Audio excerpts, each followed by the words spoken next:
বন্ধুরা, গোলাপ গাছের মধ্যে প্রত্যেকটি ডালে ডালে কিন্তু এরকমই ব্রাঞ্চেস আপনারা পাবেন এবং আজকের এই পরিচর্যা কিন্তু খুবই গুরুত্বপূর্ণ হতে চলেছে। অনেকে বলে ওদের গাছ শুকিয়ে যাচ্ছে, মারা যাচ্ছে, ফুল হচ্ছে না, বাট এখানে দেখেন এই প্রুফ আমি আপনাদের সকলের সঙ্গে শেয়ার করছি। দেখেন একটা ডালের মধ্যে কম করেও তো 10খানা ব্রাঞ্চেস আছে, আর প্রত্যেকটি ব্রাঞ্চেসে কিন্তু কুড়ি এসে গেছে।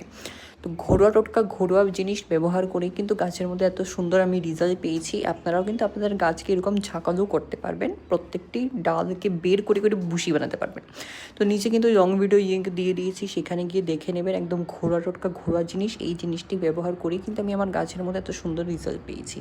গাছের মধ্যে এবং শেকড়ের মধ্যে কিন্তু এই জিনিসটা মেশানোর পরেই কিন্তু আপনারা 1 সপ্তাহর পর রেজাল্ট দেখবেন, আপনারা চিনতেই পারবেন না যে এটা আদৌ কি আপনাদের গাছ কিনা। তো এই জিনিসটা কিন্তু আমি মাটির মধ্যে ভালো করে মিক্স আপ করে দিয়েছি এবং শুকনো মাটিতে কিন্তু এই জিনিসগুলো দিতে হবে, ভিজা মাটিতে দিতে হবে না। যারা নতুন এসেছেন চ্যানেলের মধ্যে অবশ্যই চ্যানেলকে সাবস্ক্রাইব করে পাশে থাকবেন।